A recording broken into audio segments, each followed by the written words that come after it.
எல்லாருக்கும் வணக்கம். இது முதல் வீடியோ அப்படிங்கிறதுனால எங்கேருந்து தொடங்குறது அப்படிங்கிறதுல ஒரு குழப்பம் இருந்துச்சு. பரிணாமம் தானே எல்லாத்துக்கும் தொடக்கம், சரி பரிணாமத்திலேருந்தே ஆரம்பிச்சிடலாம் அப்படின்னு சொல்லிட்டு பரிணாமம் பற்றின ஒரு வீடியோ தான் இது. சின்ன வயசில் நம்ம சிக்கிள் செல் அனிமியா அல்லது அறிவால் செல் சோகை நோய் அப்படிங்கிற ஒரு நோயை பற்றி நம்ம படிச்சிருப்போம். இந்த நோய் மலேரியா காய்ச்சல்கிட்டேருந்து மனுஷனை காப்பாற்றுறதுக்காக பரிணாமமே நமக்கு கொடுத்த ஒரு நோய் அப்படின்னு சொன்னால் நீங்கள் நம்புவீங்களா? ஆமாங்க, அதுதான் உண்மை. சரி, இந்த சிக்கிள் செல் அனிமியா அப்படின்னா என்ன? பொதுவாக மனுஷ உடம்புல இருக்கக்கூடிய எல்லா செல்களும் ஒவ்வொரு வேலையை பார்க்கும். இதில் இரத்த சிவப்பு செல் மனிதனோட உள்ளுறுப்புகளுக்கு ஆக்சிஜன் எடுத்துகிட்டு போகிற வேலையை ஹீமோகுளோபின் வாயிலாக பார்க்கும். இந்த ஹீமோகுளோபின் சரியாக உருவாகிறதுக்கு பீட்டா ஹீமோகுளோபின் அதாவது ஹெச்பிபி அப்படிங்கிற ஒரு ஜீன் ஹெல்ப் பண்ணும். இந்த ஜீனில் ஏற்படுற பிறழ்வு காரணமாக இந்த ஹீமோகுளோபின் சரியாக உருவாகிறது கிடையாது.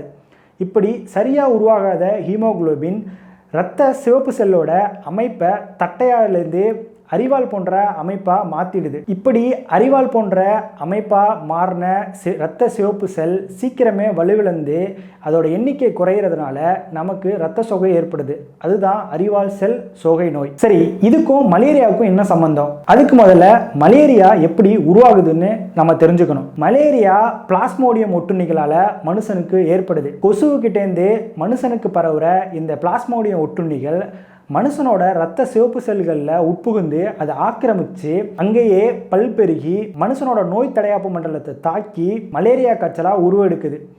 இப்படி உருவாகிற மலேரியா காய்ச்சல் மனுஷனுக்கு மிகப்பெரிய சோதனையாக அமையுது. ஆனால் அறிவால் செல் சோகை நோயில் உள்ளவங்களுக்கு இந்த மலேரியா காய்ச்சல் தாக்குறது கிடையாது.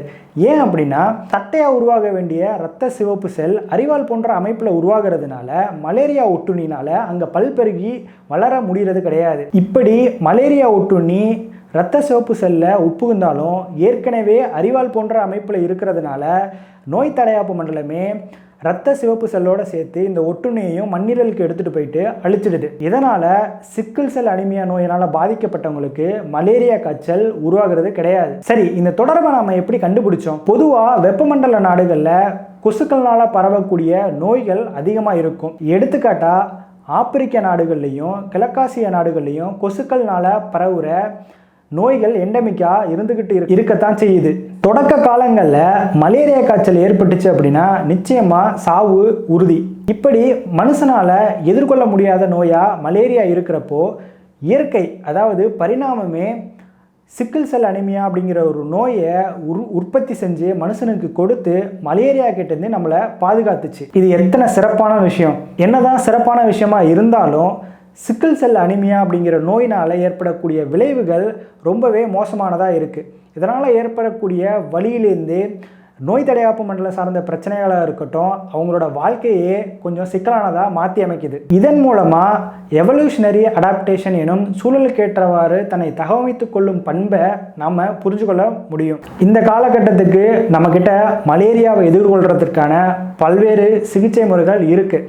இருந்தாலும் இதில் நான் முக்கியமாக கருதக்கூடிய ஆர்டிமின்சினின் அப்படிங்கிற ஒரு மருந்தை கண்டுபிடிச்சது மிகப்பெரிய ஒரு சுவாரஸ்யமான விஷயம். ஏன் அப்படின்னா இந்த மருந்தை கண்டுபிடிச்சவங்க ஒரு முனைவர் பட்டம் பெற்றவரோ ஒரு டாக்டரோ கிடையாது, ஒரு ஃபார்மகாலஜிஸ்ட். இந்த மருந்தை அவங்க எப்படி கண்டுபிடிச்சாங்க அப்படிங்கிறது ஒரு ரொம்பவே சுவாரஸ்யமான விஷயம். இந்த ரியல் முன்னோர்கள் ஒன்றும் முட்டாள்கள் இல்லை அடுத்த வீடியோவாக.